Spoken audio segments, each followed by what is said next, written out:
Continuación de la clase de termoterapia.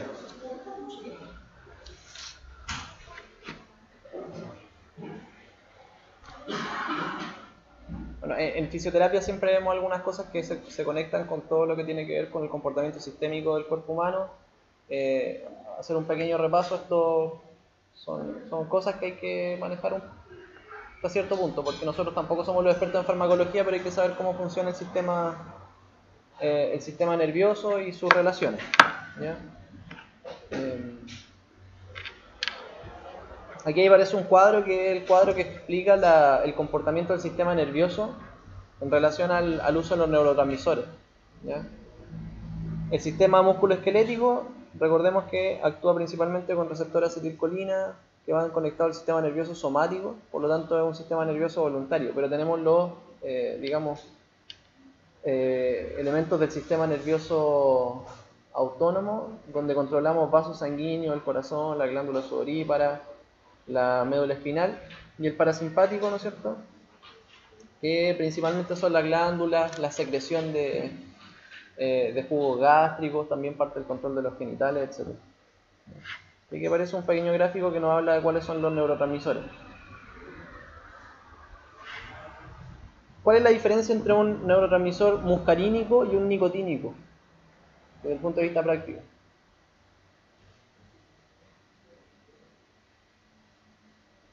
¿Cuál es la diferencia?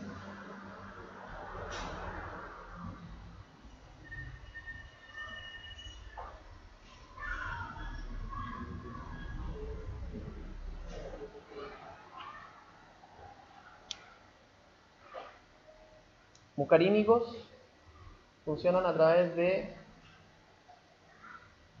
proteína G. ¿Se acuerdan de lo que era una proteína G? ¿Sí? Proteína G.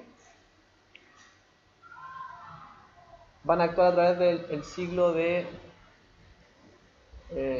la guanilato ciclasa y por medio de producción de, digamos, por cambio de los niveles de calcio intracelular, que va a producir modificaciones del retículo sarcoplasmático. Entonces un proceso que en términos generales es mucho más lento. Perdón, retículo endoplasmático, o sea, el sarcoplasmático es lento. Cuando hablamos de muscarínicos estamos hablando de receptores lentos, que son por lo general los que se asocian a glándulas y otro tipo de procesos. Y los nicotínicos son mucho más rápidos. Por lo general controlan músculos de acción rápida.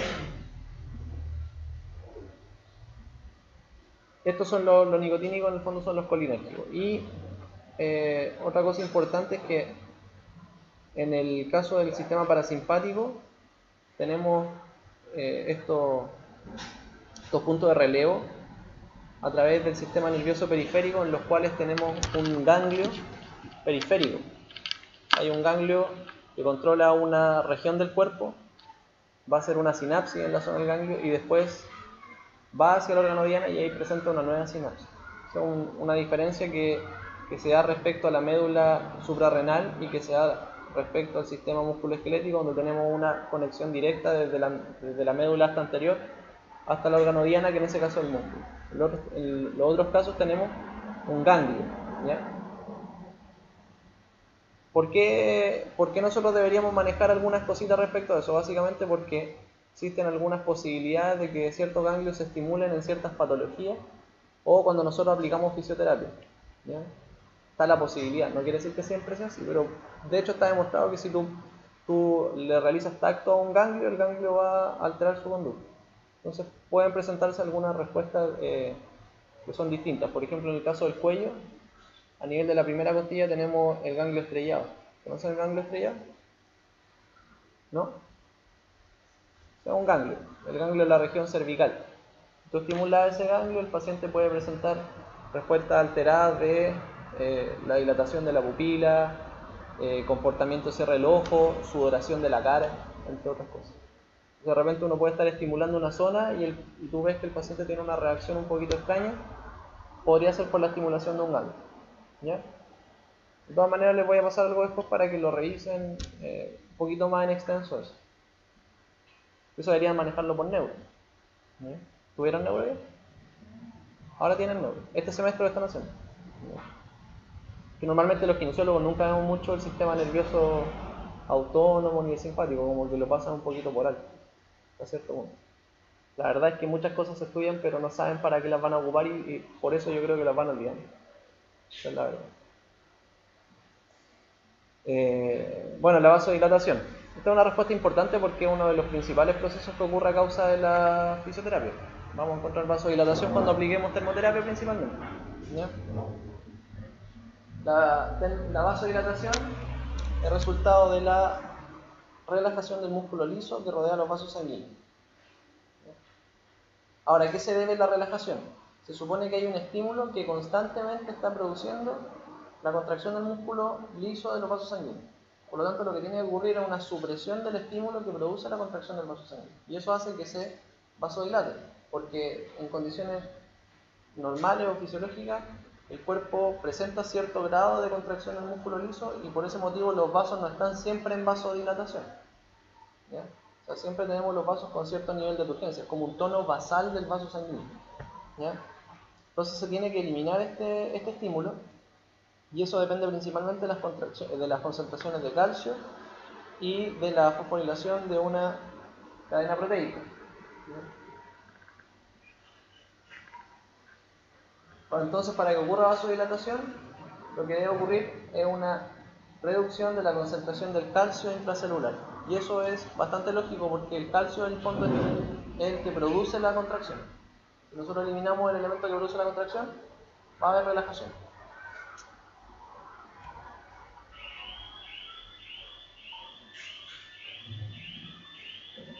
La temperatura, cuando nosotros aplicamos medio de termoterapia, puede producir dos cosas. Aquí aparece inflamación. ¿Ya? El texto lo explica de esa manera, pero la verdad es que más que nada una respuesta asociada al aumento de temperatura. ¿Ya? O podría haber, ¿no es cierto?, que ocurra una y la otra. Yo diría que la flecha aquí tiene que ir hacia arriba. De la inflamación va a producir temperatura, más que la temperatura de inflamación. A menos que te quemes. ¿Ya?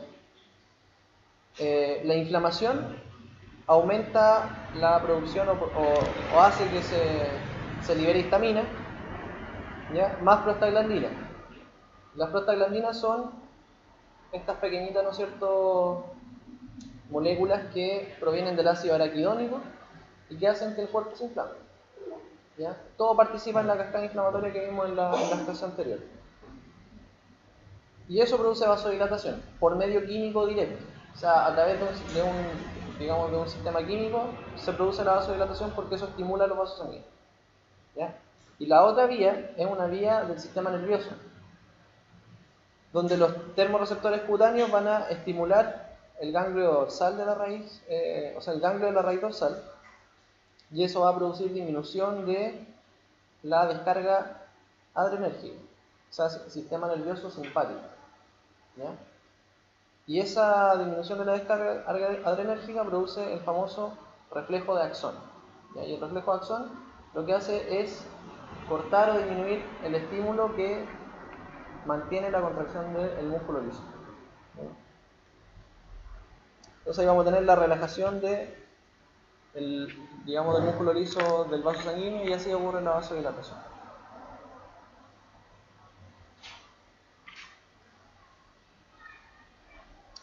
¿Qué ocurre cuando nosotros nos ponemos en estado de alerta? ¿Cuál es la respuesta típica del cuerpo en estado de alerta? Aumentan los latidos cardíacos. ¿Qué le pasa a la piel? ¿No es cierto? Vamos a tener piloerección. Vamos a tener vasoconstricción o vasodilatación.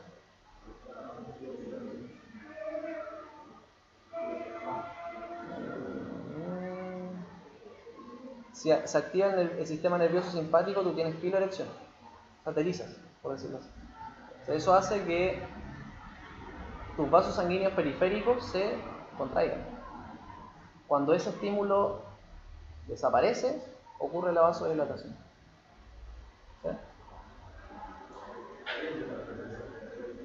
¿Ah? Claro, va a aumentar la frecuencia respiratoria, pero ese es más o menos el comportamiento. ¿Sí? Aquí hay unos gráficos que muestran las distintas respuestas del sistema nervioso. Esto es muy general y es muy básico, tan básico que vamos a tratar de pasarlo un poquito más rápido, ¿ya? La respuesta de la fosfatasa, de la miosina y los canales, ¿no es cierto? Symport y Unport. Esto es de fisiología, así que lo vamos a saltar un poquito. Lo que nos interesa es más que nada esto, ¿ya? Existen tres estímulos intracelulares, ¿no es cierto?, que dan lugar a vasodilatación. Primero es la hiperpolarización, que es producida por la adenosina. Después tenemos la transformación de AMP cíclico, que ocurre por respuesta adrenérgica y proteína esquinasa. ¿Ya? Y después tenemos la mediada por nitrovasodilatador, que es el óxido nítrico. Y esta es por proteína quinasa G. Son todas respuestas intracelulares. ¿Ya? ¿Cuál es el óxido nítrico? ¿Qué función tiene en el cuerpo?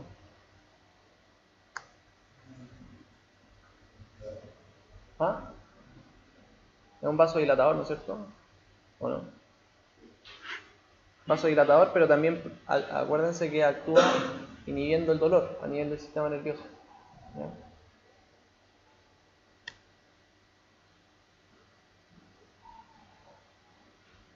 Solo vamos a... El óxido nítrico. Sí. Hay una sildenafil. Viagra. ¿Sabían eso, no? El Viagra actúa aumentando los niveles de óxido nítrico intracorporal. Y eso produce, ¿no es cierto?, el tema de la erección. La disfunción eréctil se trata con eso. Y eso es a través de óxido nítrico. De hecho, ahí es cuando se hizo como bien famoso el óxido nítrico, salían las noticias y todo. Pero ese es el mecanismo. ¿Por qué? Porque en el fondo eso responde a una respuesta de, digamos, de vasoconstricción, vasodilatación, no una contracción muscular, es un tema del sistema nervioso, o sea, del sistema vascular. Y aquí tenemos toda la cascada de el GMP, la proteína quinasa. Pues les digo, esto realmente no se los voy a preguntar en la prueba. Les voy a pasar unos documentos para que le echen vistazo. Óxido nítrico estimula la guanilato ciclasa, produce GMP, disminuye el calcio intracelular y afecta al músculo liso arterial, venoso y plaquetario. No. Tenemos la vasodilatación directa. Esta es independiente de estímulos nerviosos y se produce por el óxido nítrico, ¿no es cierto?, que actúa sobre el vaso o sobre la musculatura lisa vascular y produce este factor relajante derivado del endotelio, ¿no?, que libera histamina y prostaglandina. También la liberación de histamina y prostaglandina lo produce.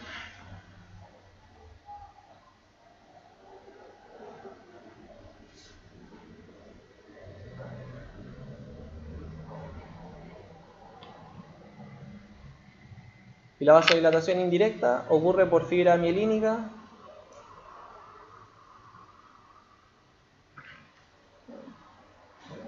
que es lo que habíamos hablado por el reflejo de Akson. Aquí está el diagrama del reflejo de Akson. ¿Ya? Reflejo de Akson, tú produces calor en la piel y este calor va a llevar un estímulo hacia el ganglio de la raíz dorsal y el ganglio de la raíz dorsal va a producir un estímulo que va a liberar el sistema nervioso simpático del estímulo contráctil que produce sobre el vaso. ¿Ya? Es importante que se acuerden que no es necesario que tú calientes el músculo para que haya vasodilatación. O sea, esto es una respuesta corporal. Lo importante es saber dónde hay vasos sanguíneos. Los vasos sanguíneos, la mayoría tenemos el plexo venoso subcutáneo y algunos sobre la piel. Si tú sobrecargas mucho la piel se va a poner roja. Y eso ocurre en la coloración por dos causas. La primera es que ocurre vasodilatación efectiva y la segunda es que si tú te pasaste con la temperatura, o sea, va a haber liberación de histamina. Cuando hay liberación de histamina, nosotros lo que vamos a observar es que el enrojecimiento no cede después de retirar el elemento que produce calor. Por lo tanto, quiere decir que ahí el paciente se quemó. Y eso es inflamación. ¿Ya? ¿Qué falta que me entregue la prueba? ¿Estamos listos? ¿No han hecho en el laboratorio pruebas para colocarse calor? ¿No? ¿No? Es importante que noten eso porque depende mucho de la persona a la que le aplican.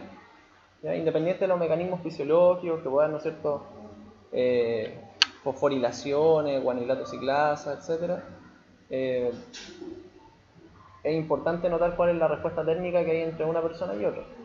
Y la respuesta eritema sobre todo, cuánto tiempo nosotros tardamos en producir el eritema y de qué manera influye el sistema nervioso simpático en eso.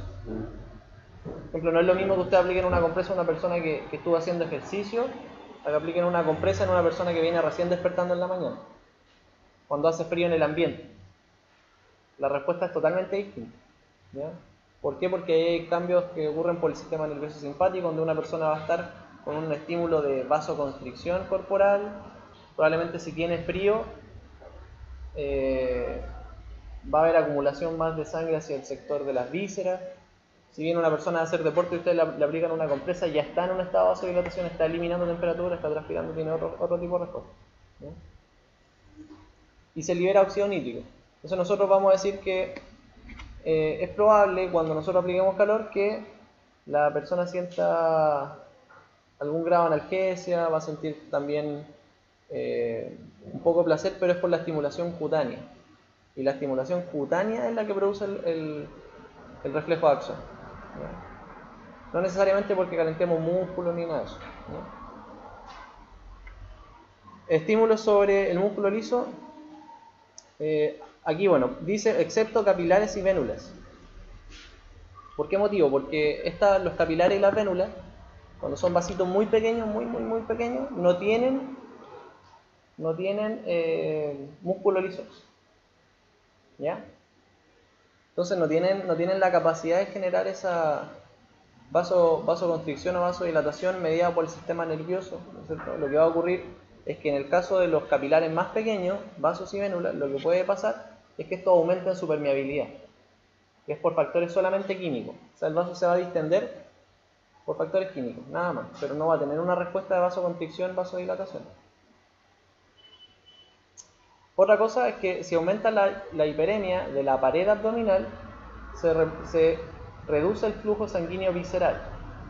Esta es una respuesta muy pequeñita, muy pequeña. ¿Ya?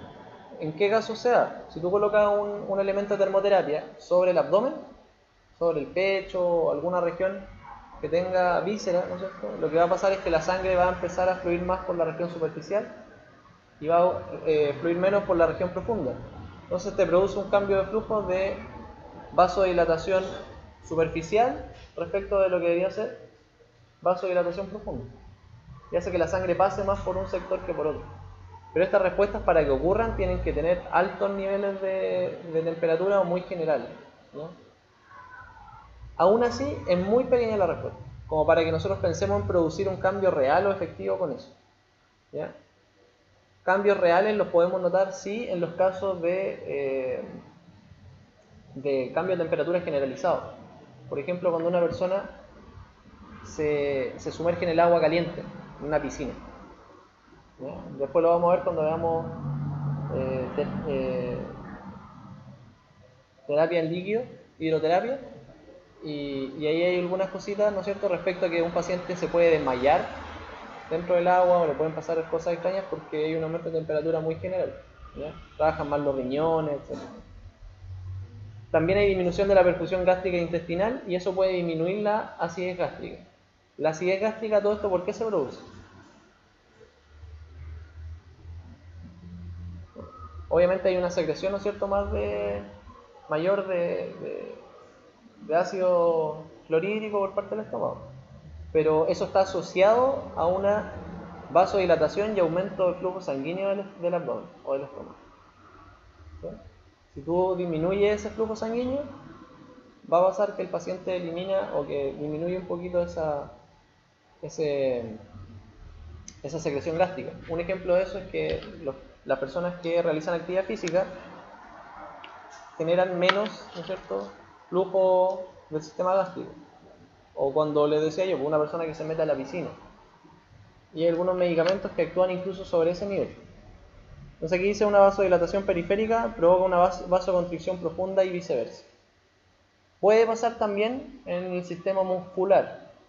No es que solamente pasa en el sistema visceral, puede pasar en el sistema muscular, pero como les digo, esta respuesta es muy pequeña como para que nosotros la consideremos dentro de cualquier elemento de tratamiento. ¿Ya?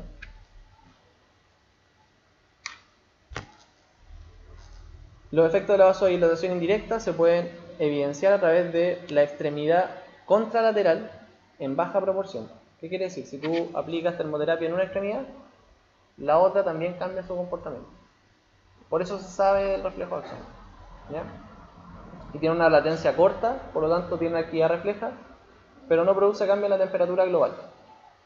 ¿Ya? Acuérdense que el cuerpo siempre está buscando el equilibrio en la temperatura corporal. Algunos efectos de la hiperemia: mejora o aumenta la nutrición y la oxigenación celular por efecto de la misma vasodilatación. ¿Ya? Algunos estudios o algunos autores sugieren que cuando tú aplicas termoterapia igual tienes que tener un poquito más de ojo. ¿Por qué? Porque lo que va a pasar es que si bien mejora la nutrición, podría pasar que en alguna estructura que esté en crisis energética, que tiene isquemia, si tú le aplicas termoterapia le va a aumentar el gasto energético y eso podría hacer que produzca más isquemia, o sea, más crisis energética o más dolor. ¿Ya? Un tejido, sobre todo en tejidos que no tienen la capacidad de producir vasodilatación. ¿Ya? Aumento de la reabsorción de productos patológicos, acción bactericida y antiinflamatoria, analgésica y antiespasmódica y facilitación de la reparación tisular.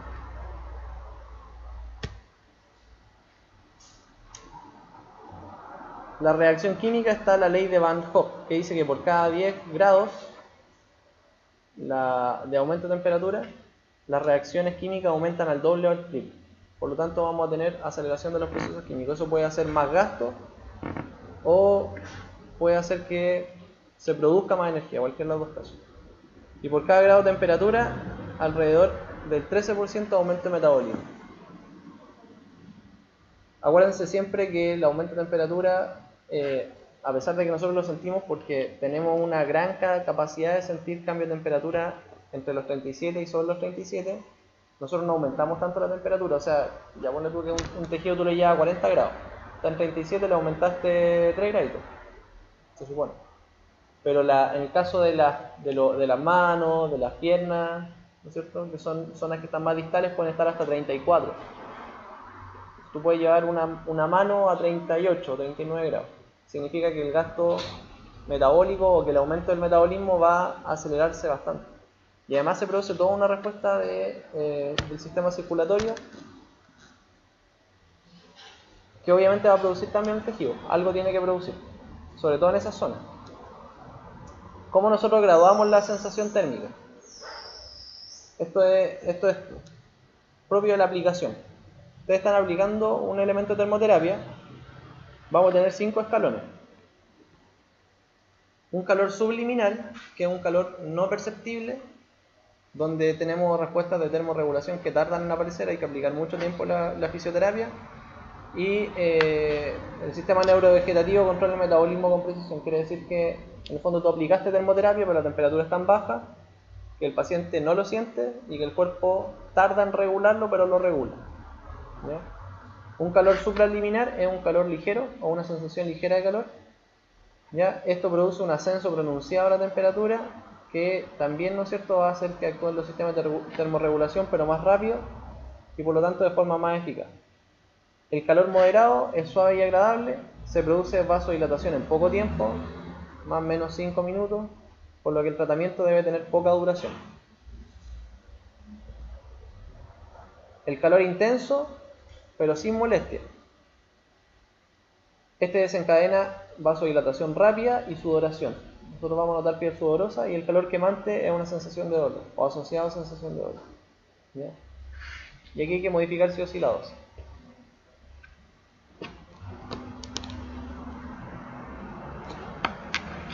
El efecto antiespasmódico descrito por Mense dice que temperatura sobre 42 grados disminuye o cesa la descarga de las fibras secundarias del uso neuromuscular y a la vez se produce un aumento de las aferencias 1B.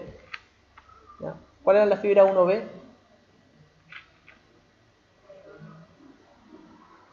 Exacto. ¿Ya? ¿Y las fibras tipo 2?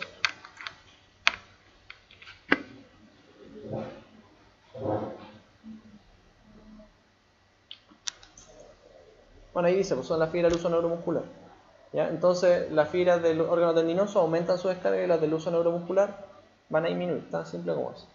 ¿Ya? Por lo tanto, la respuesta, entre comillas, antiespasmódica es una disminución de la reactividad del músculo. ¿Ya? Y eso es un efecto neurológico. Por lo tanto, yo lo puedo lograr por estimulación cutánea también. O sea, quiere decir que si yo caliento la piel, igual se va a producir este efecto. No es necesario que caliente el músculo para producirlo. Ojo con eso.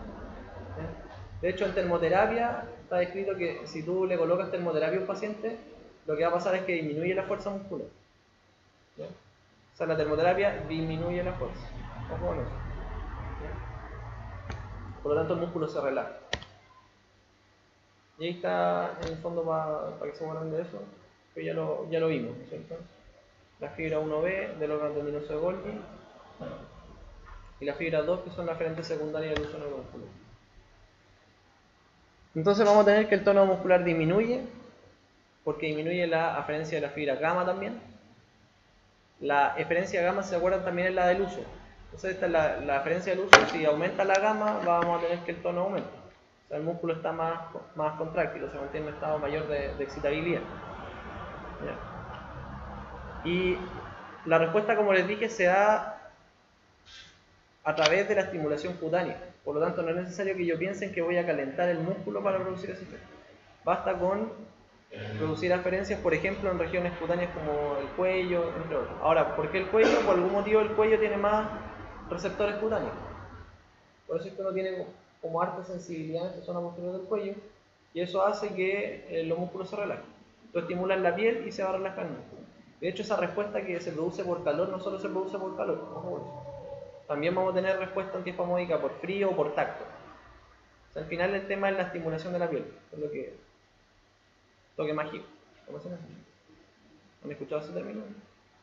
En el fondo hay muchas respuestas que son similares o iguales que tienen que ver con que tú tengas contacto con una persona. Tan simple como eso. Y la disminución de la aferencia gamma induce la disminución de la aferencia beta. Y hay una disminución de la fuerza muscular posterior a la termoterapia. Eso hay que considerarlo en varios elementos de termoterapia, pero sobre todo en los que son más intensos. Baño de parafina, compresas húmedo calientes por tiempos prolongados, entre otros.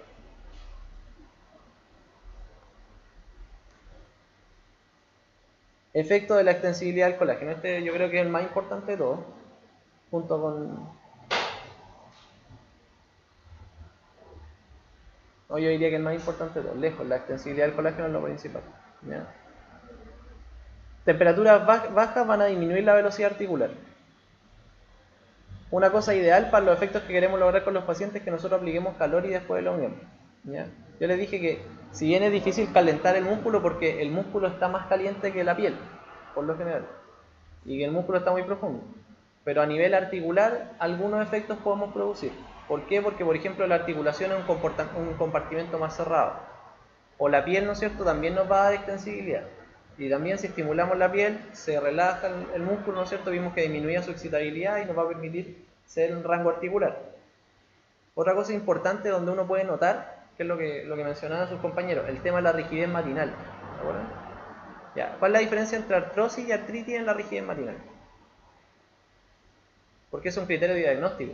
O sea, se diagnostica o se piensa en una o en otra dependiendo de la rigidez matinal. ¿Tienen las dos rigidez matinal, sí o no?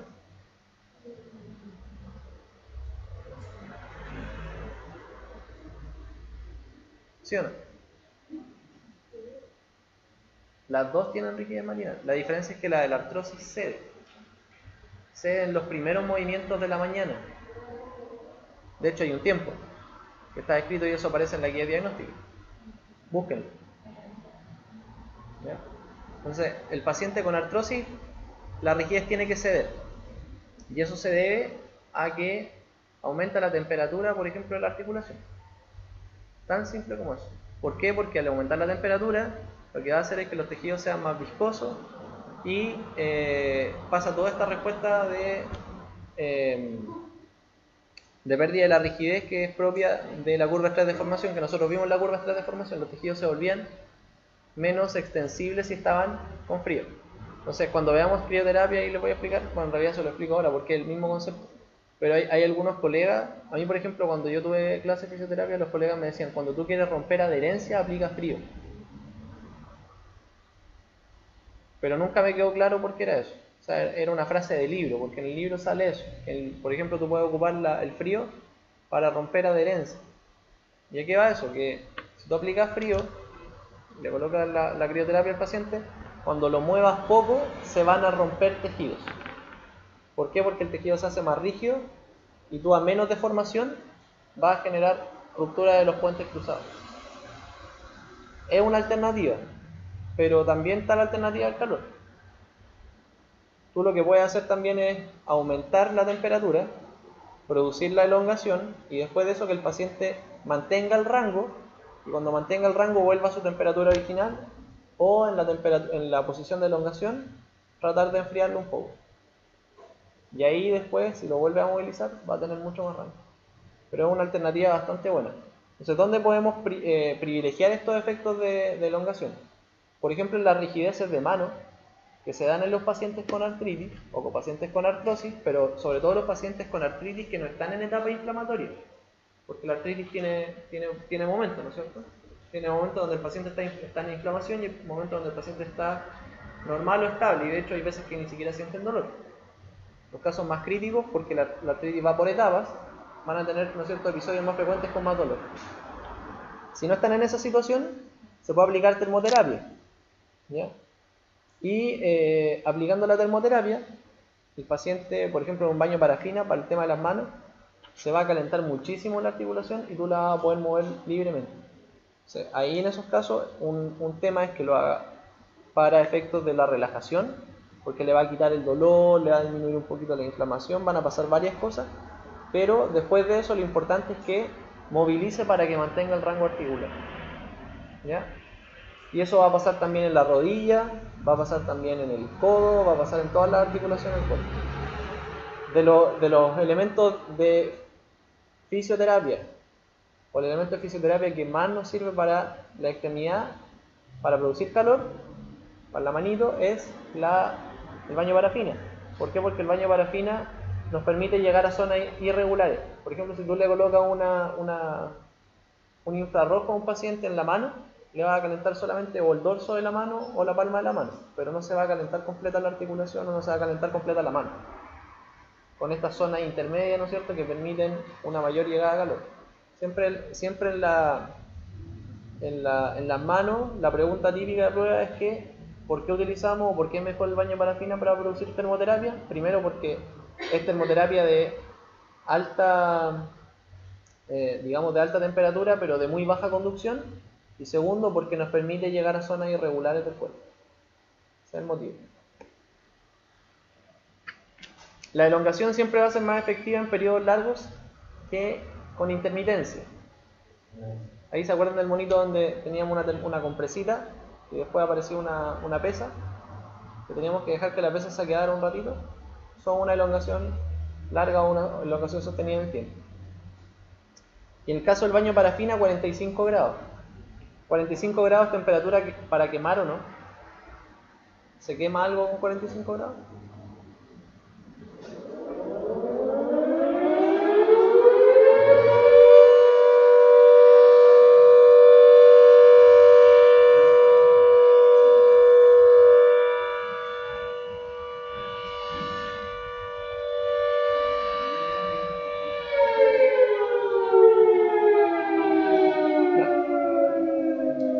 Un baño parafina puede estar a 45 grados o incluso sobre 45 grados. ¿Por qué motivo? Porque la conducción de la energía térmica es tan lenta que no te quema el paciente. ¿Ya? O sea, tú puedes tener un baño parafina a más de 45 grados, pero debido a las propiedades de la parafina en sí, no debería quemarte porque la transmisión térmica es demasiado lenta. ¿Ya? Eso es lo que tienen que ver en el laboratorio. Y vamos a tener disminución de la rigidez, sobre todo en los pacientes con artritis o artrosis. Aumento de la longitud del colágeno. Fíjense a 45 grados lo que pasa, mucho más extensivo. Por lo tanto, es ideal para la movilización o para que el paciente disminuya la rigidez. Factores que influyen en la respuesta térmica: tenemos la diferencia de temperatura de los tejidos, la termoconductibilidad, la capacidad térmica del tejido, el área expuesta y la densidad del tejido. Termoconductibilidad viene más que nada con el elemento de fisioterapia que vamos a ocupar. Si te deja mucho calor muy rápido, es muy fácil que queme al paciente. Si es más lento, va a demorarse en producir un efecto nocivo. La diferencia de temperatura en los tejidos: si tú colocas un elemento de fisioterapia en un tejido que está helado, va a demorarte más en que se caliente. Eso es como de cajón. La capacidad térmica, ahí tiene que ver nuestra evaluación de la piel y nuestra evaluación de dónde nosotros vamos a aplicar. No es lo mismo que yo le aplique un elemento de fisioterapia a una persona que es delgadita, que tiene la piel delgadita, ¿ya?, que se lo aplique a una persona que tiene una piel gruesa o una piel queratósica, ¿ya? No es lo mismo. Ahí tenemos una capacidad térmica que es mucho menor. Y ahí uno tiene que tener mucho cuidado con las dosis, ¿ya? Manitos chiquititas, manitos delgadas, o piel frágil. Por ejemplo, una abuelita. Ustedes conocen cómo es la piel de la abuelita, ¿no es cierto? Es como una cascarita, así, es súper delgadita, ¿ya? Respecto a lo que estaba hablando, respecto a la densidad de lo que puede ser una piel y otra según la morfología de cada persona, ¿cómo eso se da? ¿Y ellos solamente con la sintomatología que está? Esto es examen físico. Tú ves a una persona, a un adulto mayor, y la piel va a estar más delgada. Lo más probable es que esté más delgada. Y tú evalúas la piel y está delgada. Va a pasar también de que esa piel no va a tener la misma capacidad térmica, porque tampoco va a tener la misma capacidad de vasodilatar. Recuerden que a medida que uno aumenta en edad, que nos vamos volviendo, ¿no es cierto?, más viejitos, tienen menos capacidad de vasodilatar. De hecho, hasta los sistemas internos del cuerpo de termorregulación fallan. Tú puedes tener una persona, un adulto mayor, con una infección y no te hace fiebre. Más todavía si es diabético. Los diabéticos no siempre hacen fiebre, no sé si sabían eso. Tú puedes tener un diabético con una infección más o menos complicada, una infección renal, urinaria, y no te hace fiebre. Y más si es adulto mayor. Los adultos mayores no siempre tienen fiebre. Bueno, a ustedes no les toca pasar tanto por el hospital, pero en el hospital tú puedes ir viendo los controles y te das cuenta que están a 36 grados con infecciones, y es una cuestión que tú dices, no, chuta, a mí me da una infección y automáticamente es fiebre. No siempre va a ser así. Y aún así, en todas las personas, cuando hay fiebre, la fiebre tiene curvas. No sé si se acuerdan de eso. Lo vieron en fundamentos médicos. Entonces hay momentos en que aparece fiebre y momentos en que no aparece fiebre. Entonces le tomaste la temperatura y justo no tiene fiebre. Y a nivel de la piel, la capacidad de termorregular también está mucho más disminuida. O sea, ese paciente no te va a vasodilatar. Por lo tanto, su capacidad térmica es menor. Y ahora, ¿en qué va eso? ¿O qué es lo que tienes que notar tú? Exploración física, nada más. Si tú le vas a colocar el infrarrojo a un adulto mayor y se lo vas a colocar en la mano, va a tener mucho menos capacidad de regular la temperatura, incluso que si se lo colocaran en la pierna. Si lo colocan en la pierna, probablemente va a tener más tejido, va a tener, ¿no es cierto?, otro tipo de respuesta. Las manos ya de por sí tienen menos capacidad de producir vasodilatación, la piel en las manos es más delgada porque tiene menos grasa, por lo tanto tiene menor densidad. Todas esas cosas nosotros las vemos solamente por examen físico, solo por examen físico. O sea, ahí aporta mucho qué es lo que tú le aplicas a un paciente. Tú puedes decir, no, mira, le voy a aplicar 15 minutos de infrarrojo a él y 15 minutos de infrarrojo a él. Y resulta que a uno le dejaste una quemadura. Y ahora ojo con ese tema de las quemaduras, porque no va a darse siempre el caso de que tú quemes al paciente, que al paciente le quede una cicatriz con tejido colgando o una cuestión fea, no. Las quemaduras le pueden quedar como quemaduras que parecen de primer grado, pero resulta que es una quemadura que se observa como de primer grado, que después de 3 semanas no desaparece. Y después empiezan a aparecer cositas un poquito más feas y le generaste igual el daño al paciente. Y te pueden demandar. Tan simple como eso. Y ahí no es que te hayas pasado y que quemé al paciente. Sí, no es una quemadura grande, pero es una quemadura chica y eso ya es motivo de demanda. Eso uno tiene que tener ojo, ¿ya? Por eso es que es bien importante que revisen o que hagan examen físico de las condiciones de termoterapia y ver qué tipo de termoterapia aplican en cada caso, ¿ya? Hay veces que uno incluso, yo cada vez prefiero colocar las compresas más tibias y menos calientes. En mi consulta yo no tengo infrarrojo, yo aplico solo compresas. Pues las compresas las toco y las toco en la compresa. Esa es otra cosa. Porque si tú tocas la compresa en la toalla y recién colocaste la compresa, no se va a calentar en el momento. Eso se calienta después. Entonces, como a los 4 minutos, la toalla se calentó. La toalla que estaba envolviendo la compresa. Y en ese momento la compresa con su toalla y todo tiene la capacidad de quemar el paciente. Perfectamente. Entonces tú le colocas la compresa y dicen, ah, no, está heladita. Te la colocaste, te fuiste, 5 minutos, volviste y tiene una quemada. ¿Sí? Entonces también es importante preguntar la tolerancia que tiene la persona. La tolerancia tú la vas a sacar, por eso es que uno hace anamnesis. En la anamnesis tú le preguntas al paciente, ¿tiene hipertensión? ¿Tiene diabetes? Siempre hacen esa pregunta, ¿no? Es como de cajón, siempre tiene hipertensión, tiene diabetes. ¿Para qué te sirve a ti eso? Te sirve desde el punto de vista de la historia clínica para pensar que el paciente no tenga una enfermedad que pueda ser distinta. A mí me llegó un paciente con una infección urinaria que venía por dolor de cuello. Y venía con una infección urinaria. Era dolor de cuello y dolor de espalda. El dolor de espalda era acá y acá. Decía, ahora como que me pesa el cuerpo y me duele el cuello y me duele aquí la espalda. El paciente tenía una infección urinaria. Entonces, por eso tú le preguntas al paciente si tiene diabetes, por ejemplo, porque ese paciente no hizo fiebre. ¿Entiendes? O si tiene diabetes, entonces tú, este paciente tiene diabetes. Pero, chuta, ¿el dolor será por una cosa sistémica o no? Después de eso, si le vas a aplicar termoterapia, la diabetes te sirve para saber el nivel de sensibilidad que tiene. Ojo con eso, porque hay pacientes que no tienen sensibilidad, que tienen neuropatía diabética, y hay otros pacientes que tienen sensibilidad disminuida. Y hay otros que tienen diabetes y que tienen la sensibilidad completa. Entonces tú le preguntas, ¿siente el calor? Sí, sí lo siento. Este paciente tiene sensibilidad, pero está disminuida. ¿Entiendes? Entonces no es que tenga, porque sienta el calor, no va a tener respuestas alteradas a la temperatura. Puede ser que sienta el calor, pero que no sienta cuando se está quemando. O puede que los 30 grados lo sienta suave, los 40 y algo grados lo sienta como calor moderado. Puedes tener ahí una alteración. ¿Ya? Por ejemplo, uno cuando pregunta por la hipertensión, te interesa a ti por si el paciente podía tener algo cardíaco o alguna otra cosa, y también para el tema de los mareos o otro. Y eso ya te da también indicio de un trastorno vascular. Pero esos son como los puntos clave en el fondo. ¿Ya? Y hay que tenerlos porque, como les digo, pasan ese tipo de cosas. Pasan. ¿Ya? Por ejemplo, ese paciente que le digo yo, le tomamos la temperatura. Yo le tomé la temperatura. Porque desde hace un tiempo ahora estoy tomándole la temperatura a los pacientes cuando me llegan con síntomas raros. Tengo que tomar la temperatura. Hay un termómetro y termómetro. Y no dio fiebre el primer día, pero me dio fiebre al segundo día. Y era una fiebre suave, estaba subfebril, estaba ahí entre 38 más o menos, casi 38. Entonces, chuta, es raro. Y claro, pues le dolía aquí. Pero tampoco era un puño percusión, ¿conocen esa prueba? Puño percusión, paciente salta. La primera vez era como que me duele. Ya, después como que el segundo día, ya, temperatura, termómetro, había sobado la fiebre. No era de quine. ¿Ya? Y era adulto mayor. Entonces hay que tener ojo con eso.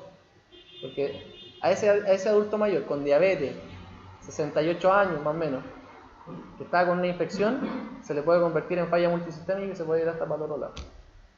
Por 1 o 2 días que tú te hayas demorado en darte cuenta y lo mantuviste en tratamiento. ¿Ya? Y obviamente cuidado con la fisioterapia. Va a tener cambio ahí en las respuestas de la piel, en la respuesta a vasodilatación. Ese paciente con diabetes probablemente te va a vasodilatar menos. ¿Ya? Por eso el tratamiento de nosotros es bien seguro. No es cosa que uno le tenga miedo y la fisioterapia no es tampoco tan así. Pero hay que tomar las precauciones que corresponden, ¿no? ¿Ya? Piensen que si van a atender 1000 pacientes, puede que se condoreen con uno. Estadísticamente, y ojalá que ese condoro no sea tan grave. O 1 o 2. Todos esos 1000 pacientes que atendiste te van a llegar como 2 con cáncer o 3 con cáncer. Te van a llegar como 5 por enfermedades sistémicas que no te diste cuenta. Igual es una cuestión que uno no tiene que mirar en menos. ¿Ya? ¿Cómo vamos a aplicar la termoterapia? Tenemos la aplicación convencional. Poca diferencia de temperatura entre la gente y el tejido, y aquí vamos a aplicarla como 20 minutos. Es una aplicación convencional. ¿Ya? Golpe térmico. Aquí estamos hablando máximo 10 minutos. Va a existir gran diferencia de temperatura entre la gente y el tejido. Se le va a aplicar mucha temperatura para que tenga una respuesta más rápida. ¿Ya?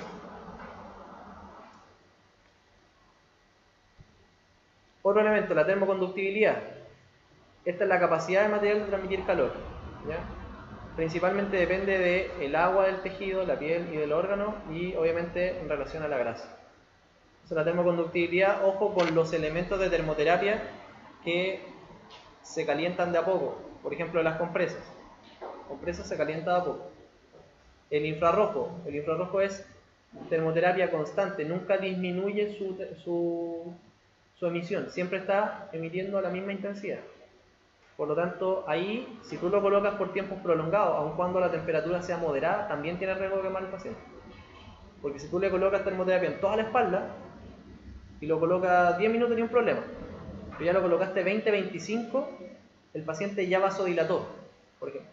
Después de eso ya no tiene capacidad de disipar más el calor y la fuente es constante. Entonces el paciente lo que está es absorbiendo. Pero resulta que cuando quiere vasodilatar, ya no puede vasodilatar más porque ya vasodilató. Quiere transpirar, cuando transpira el calor le llega encima de la zona que está recibiendo, ¿no es cierto?, la temperatura. Y la emisión es constante, por lo tanto llega un momento que el paciente ya no es capaz de disipar ese calor y ahí se puede quemar. Por ejemplo, el infrarrojo es normal que las quemaduras sean por exceso de tiempo, ¿ya? Pero a bajos tiempos, o sea, que tú cometas el error de colocarlo muy cerca y por eso quemaste al paciente, no es tanto. Tú puedes colocarlo cerca y obvio que va a quemar al paciente, pero uno siempre lo coloca como lejos para asegurarse.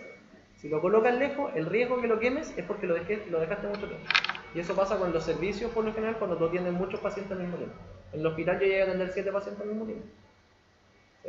Chuta, de repente pasaba que terminaste y terminaba, y a mí me pasó una vez. Terminé y me fui a almorzar y tenía un paciente con la electroterapia todavía por. Menos mal que no era con infrarrojo. Imagínense. ¿Ya? Y obviamente eso nos pasaba a casa, ¿no? Entonces hay que tener cuidado.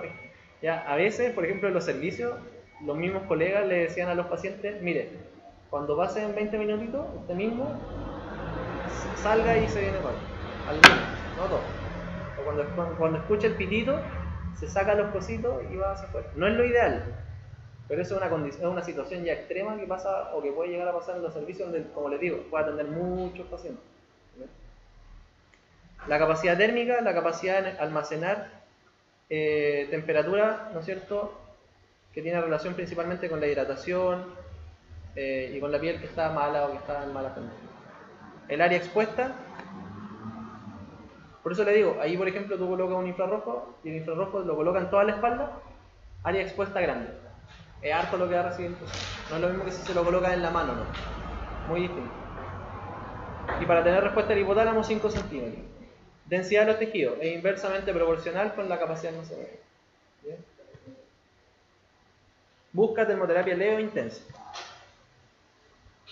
Trastornos de baja actualidad. ¿Qué quiere decir un trastorno de baja actualidad? Quiere decir un trastorno crónico, algo que ocurrió hace mucho tiempo, que no está inflamado ahora. ¿Ya? Me quincé el tobillo hace 2 meses y el tobillo ya se inflamó, no tiene nada. Eso es baja actualidad. Podemos ocupar termoterapia intensa. Procesos subagudos, termoterapia leve, y procesos agudos está relativamente contraindicado. En algo que ya está aumentada la temperatura, que tiene inflamación o que está muy grave, ¿no es cierto?, en el momento no aplicas termoterapia. Para la termoterapia intensa, alcanzamos la temperatura más alta posible en la zona objetivo. Elevamos la temperatura más cerca del límite tolerable y tenemos que mantener ese nivel óptimo durante un tiempo, modulando la velocidad en la que se produce el descenso de la temperatura.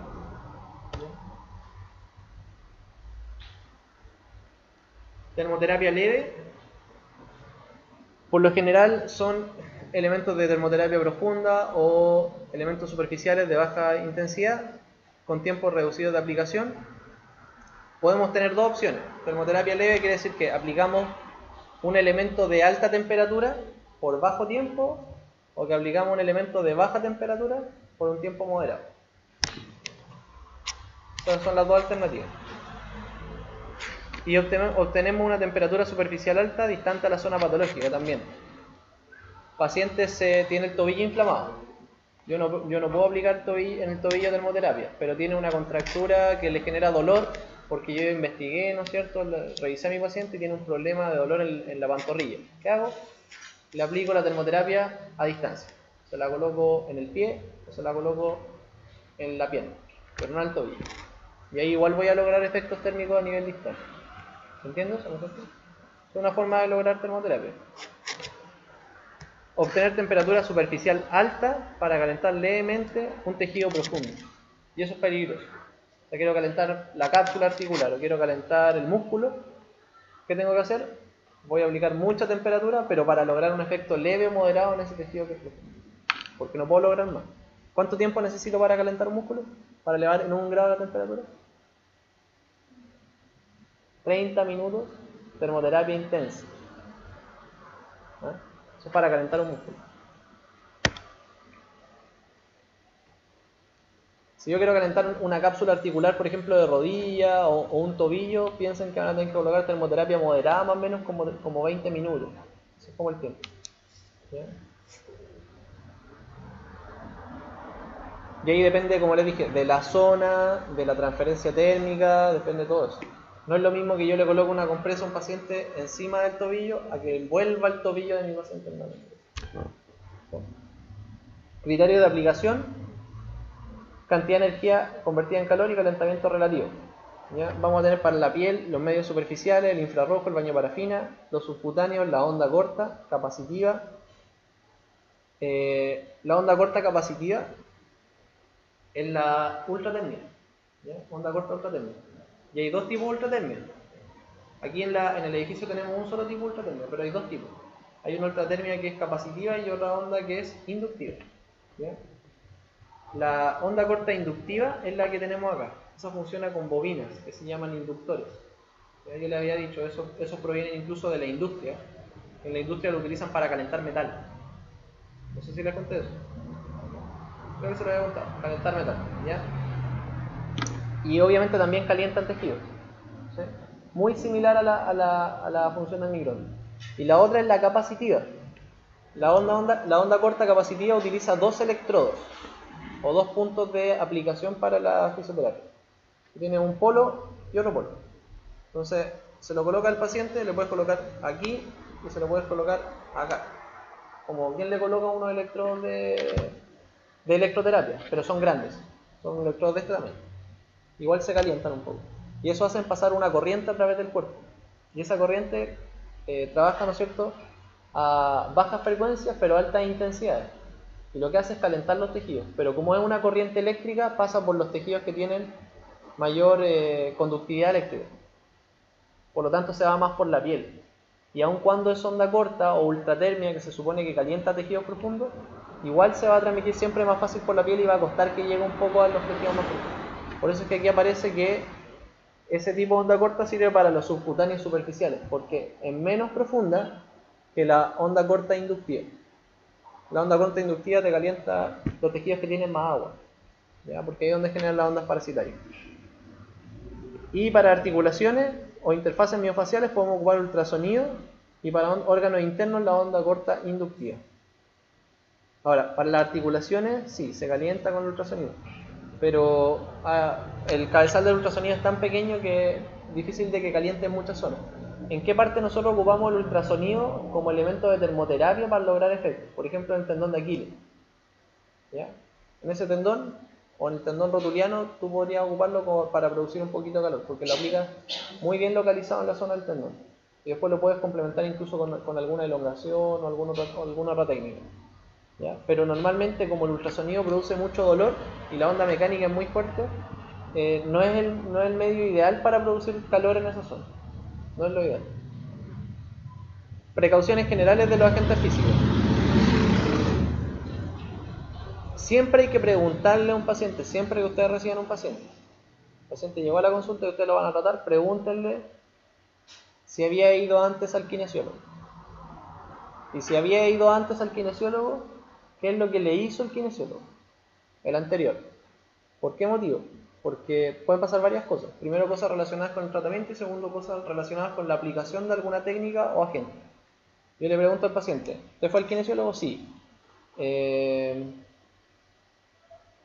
le hicieron? El paciente dice, me colocaron unas cuestiones súper desagradables y tú ya se las estás ahí colocando. Por ejemplo, una corriente, le estás colocando los electrodos para colocarle el tenso, eso, y el paciente tenía con eso una idea súper mala. Estaba predispuesto a que eso era desagradable y que le iba a hacer mal. O me colocaron compresa y no me hizo nada, y tú estabas ya calentando la compresa para colocarte en el paciente. Ahí tú tienes que pensar dos cosas. Primero, si para el paciente va a ser adecuado, si el paciente va a tener una respuesta negativa al medio de fisioterapia. ¿Ya? No es obligatorio que nosotros lo apliquemos todo al paciente, ¿no es cierto? Entonces, si el paciente tiene una mala respuesta a la electroterapia o a la termoterapia, o dice que el calor le hizo mal, o a veces los mismos médicos, por ejemplo, hay algunos médicos que le dicen al paciente, ¿sabes qué? No dejes que te coloquen calor. A mí me han llegado pacientes que me dicen eso. No, este médico me dijo que no me tenía que colocar calor por nada. Incluso en la orden dice UT. El médico no le gusta que el paciente le aplique calor porque en algún lado tienen que haber leído, por ejemplo, que no sé, para el dolor de espalda el calor no era bueno, que era mejor el frío. Entonces el médico se queda con eso y le dice al paciente, ¿sabes qué? No dejes que te apliquen calor. Pero en la orden médica coloca UT US Tensa. Porque saben que eso es lo que hay que poner para mandárselo al cliente. No conocen otros códigos, perdón. Pero sí saben que no tienen que aplicarle calor. A mí me han llegado pacientes así. Sobre todo con los médicos que se manejan más en su área. Algunos médicos van a dar esas indicaciones y van a dejar, ¿no es cierto?, en el paciente una idea particular respecto a ciertos elementos de fisioterapia. O si el otro colega con el que su paciente se trató no tuvo éxito, no le fue bien al paciente con el colega anterior que lo trató, y le preguntan qué le hizo y usted después le hace lo mismo, créanme que no les va a ir bien. Va a tener que hacer algunas modificaciones o va a tener que mejorar lo que hizo su otro colega. Y en el caso de la fisioterapia es eso. Ya una experiencia desagradable, por ejemplo, con termoterapia, si el paciente tuvo mala experiencia con eso, o con la electroterapia, tengan ojo si la van a aplicar. Por último, díganle al paciente, sabe que esto no es igual. ¿Ya? Heridas abiertas no podemos aplicar, eso obviamente que es indiscutible, no hay nada que decir ahí. No hay nada que explicar tampoco. Una herida abierta no van a aplicar fisioterapia. ¿Ya? A menos de que fuera, por ejemplo, una herida abierta y le coloquen frío, pero a distancia, porque el frío no lo van a colocar encima. ¿Ya? Enfermedades vasculares periféricas. Aquí, ojo, porque no es una contraindicación absoluta. ¿Ya? Sobre todo en el tema de las extremidades inferiores, pacientes con varices, pacientes con que tú puedas notar algún grado de equimosis o algún tipo de problema vascular, no es una contraindicación absoluta, pero hay que tener ojo. ¿Qué quiere decir eso? Si yo tengo un paciente con un poquito de varices o que dice que tiene problemas circulatorios, voy a tener que aplicar termoterapia leve y ver cómo reacciona con eso. Y después tener que preguntarle cómo reacciona con el ejercicio, si se ha colocado alguna vez calor. Hay que hacer todas las preguntas a rigor al respecto. Y en el embarazo, la aplicación de frío y calor directamente sobre el útero está contraindicada. ¿Ya? O sea, en el caso de la embarazada, mucho cuidado con cualquier tipo de aplicación de ese tipo, pero en otras partes del cuerpo no debería estar contraindicada. ¿Ya? ¿Cuándo existe la mayor tasa de aborto en las mujeres? ¿En qué etapa? Hasta los 3 meses. Los primeros 3 meses tienen que tener mucho cuidado si están tratando a una mujer embarazada de 3 meses, porque cualquier cosa, como les digo, probablemente muchas de las cosas que nosotros hacemos no van a producir aborto, pero chuta, tú le hiciste algo muy raro un día y justo después pasó algo y te pueden echar la culpa a ti. Entonces uno tiene que tener siempre ojo a la mujer embarazada de menos de 3 meses. ¿Ya? Anda a colocarle, no sé, le colocaste termoterapia en los 2 pies y le hiciste hacer unos ejercicios y el día siguiente tuvo un aborto. O salió de la consulta y empezó con dolor. Puede que no sea culpa tuya, pero hay que tener ojo ahí. ¿Ya? No existe una causa directa. Y eso tienen que registrarlo, por ejemplo, en esos casos, cuando uno tiene como casos bien especiales, regístrenlo en la ficha. ¿Ya? Regístrenlo en la ficha, más si tienen muchos pacientes y no se acuerdan, o cualquier cosa, pero tengan ojo con eso. No va a pasar tan... Yo creo que sería muy quemado el que le pasa algo así, que más encima le echen la culpa. Sería bien raro, pero hay que tener ojo. ¿Ya? Deterioro de la capacidad cognitiva del paciente. Está de cajón, ¿no es cierto? El paciente que, por un lado, no siente las temperaturas, o el paciente que no tiene capacidad de entender lo que le están explicando o diciendo. O sea, es como cuando llega a la consulta a veces un caballero como de 75 años y luego le dice, ¿le voy a colocar una compresita? No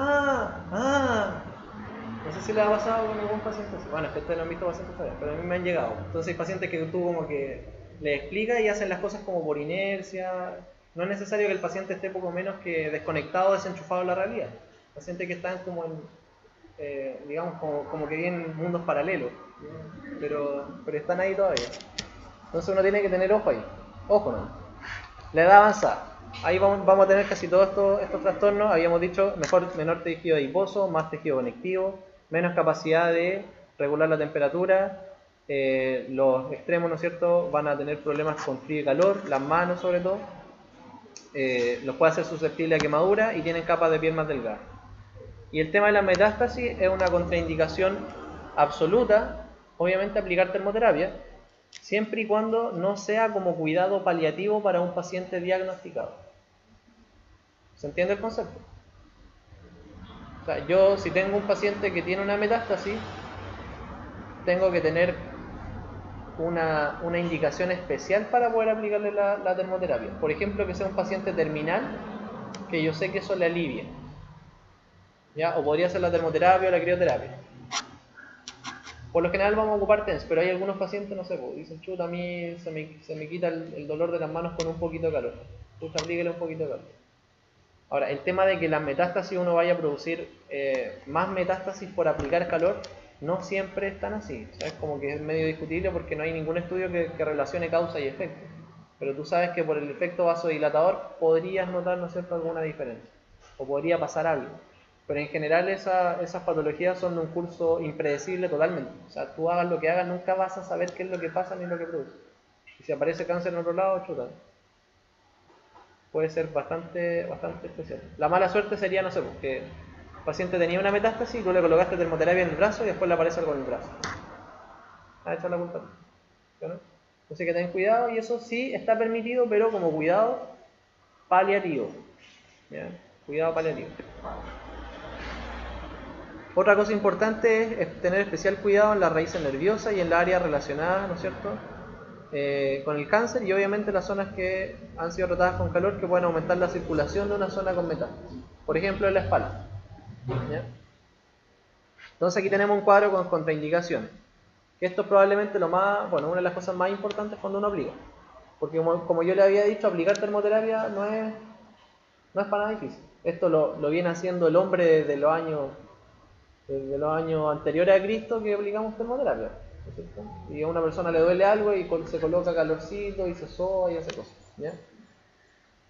Respuesta poco confiable del paciente: que el paciente se pueda congelar o quemar muy fácilmente. Podría ser una contraindicación relativa a calor y frío. Paciente con diabetes o paciente que no les va a responder si se está quemando o cualquier situación. Si no tienen cómo controlarlo, no lo apliquen, ¿ya? Si yo lo puedo controlar, podría aplicarlo. Pacientes con anticoagulantes, contraindicación al calor, ¿ya? Paciente puede experimentar hiperemia fácil y ser incapaz de regular la temperatura. Estos pacientes, cuando tienen anticoagulantes, hay una pregunta también de por qué el paciente, por ejemplo, con hipertensión. ¿Y usted tiene hipertensión? Sí. ¿Y toma aspirina? Sí. ¿Y qué más toma? Tomo una pastillita y preguntan una pastilla con nombre raro. ¿Y por qué toma eso? No, porque tengo problema de coagulación. Ya, problema de coagulación. Anda a hacerle un masaje fuerte. ¿Qué le pasa a un paciente si tú le haces un masaje fuerte que toma anticoagulante? Le quedan todos los dedos del kinesiólogo marcados en la piel. Y le quedan como eritema por 3-4 semanas. ¿Ya? Tienen que tener ojo con eso. ¿Qué pacientes van a usar anticoagulantes? ¿Cómo es el paciente que usa anticoagulantes? ¿Cómo es? ¿Cómo lo veo yo? Yo lo miro y digo, usted usa anticoagulante. Sedentario, obeso. Por lo general sedentario y obeso con trastorno circulatorio. Estos pacientes los médicos le llaman bombas de tiempo. Bombas de tiempo. Que es verdad, tú no sabes en qué momento les puede pasar algo. Es así. Y de ahí, ¿no es cierto?, le puede aparecer un trombo, tienes que tener ojo con las piernas. El paciente que siente pesadez en las piernas. ¿Usted siente pesadez en las piernas? Sí. ¿Y le aparecen moretones de vez en cuando? Sí, me golpeo y me aparece un moretón. ¿Ya? Puede pasarle incluso que, no sé, pues estén en la consulta y el paciente le empieza a tener reacciones medio raras. A mí se me han mareado como 2 pacientes en la consulta de esos pacientes. Que están en la consulta y se te están mareando. Me estoy mareando. Que tener contingencia para mareo, ¿sí o no? Y tú no sabes en ese momento, tienes que empezar a ver y preocuparte porque puede ser que el paciente se te esté mareando, o puede ser que el paciente se te desmaye en un momento, o puede ser que el paciente te haga un una descompensación o puede que le esté dando hasta un accidente vascular en la consulta. Ahí está el tema de los anticoagulantes, cuidado con el calor. Metástasis en la zona de tratamiento ya lo habíamos dicho, ¿por qué? Calor y frío, pero ojo porque podría ser, ¿no es cierto?, en pacientes diagnosticados que sea como cuidado paliativo. Falta de sensibilidad en la zona de tratamiento, ¿ya? Podría quemar al paciente o congelarlo sin que se dé cuenta. Si hay una zona del cuerpo que está muy congelada o fría antes del tratamiento, es contraindicado el calor y el frío. ¿Por qué motivo? Porque el paciente podría tener problemas adaptativos a la termorregulación. Y hay síndromes que cursan con trastornos maladaptativos de la temperatura. Por ejemplo, el síndrome de Raynaud. Casos de inflamación aguda, no puedo aplicar calor, ¿ya? Puede aumentar un sangrado, aumentar la inflamación y podría inducir incluso shock. Trombosis venosa profunda, no aplicar calor. Ojo, trombosis venosa profunda, pero trombosis venosa profunda, o sea, esa que está. Ese paciente va a tomar anticoagulante oral, ¿ya? Y podría ser que sea un paciente que le llegue a ustedes por un dolor o por una contractura de las pantorrillas y que no está diagnosticado como trombosis venosa. Y ahí tienen que evaluar si la trombosis es dolorosa, ¿ya? Pacientes que tienen dolor a la palpación en las regiones musculares de la pierna, ojo, porque eso puede ser por trombosis. Y ahí uno tiene que pensar dos cositas. Quizás el paciente no es que me haga los trombos y que se vea que aparecen así como cosas moradas en la piel, no es tan así. Porque la trombosis venosa, acuérdense que el plexo venoso es profundo y también pasa al músculo. Entonces al paciente, ¿qué le pasa? Le duelen las pantorrillas porque la musculatura de los gemelos está, por decir así, tapada y no le llega sangre. Y eso le produce un dolor tipo dolor muscular, que es un dolor isquémico. Porque la sangre circula tan lento que le produce isquemia al músculo y el músculo, si se mueve, va a requerir energía y energía que no tiene. Y te produce isquemia. Por eso aparecen los dolores musculares de ese tipo. Normalmente en la pantorrilla. ¿Ya? La hemorragia, no aplicar calor, obvio. En fiebre, ¿qué pasa si el paciente tiene fiebre y está en mi consulta? Ya, pero ¿qué tengo que hacer? Hay que derivar al tiro. ¿Ya? Siempre termometrito. Si alguno de ustedes trabaja en consulta privada, tengan un termómetro por si acaso. No le cuadran los síntomas a su paciente, no vale la temperatura. ¿Ya? El útero embarazada durante el primer trimestre, sobre todo. ¿Ven? Ahí aparece mencionado el primer trimestre. ¿Ya? No hay ninguna indicación para aplicarlo. Y segundo, porque los estudios que no se han realizado que demuestren que el feto pueda tener problemas, pero independiente de eso hay que evitarlo porque en esa etapa es cuando tenemos más amor. ¿Ya?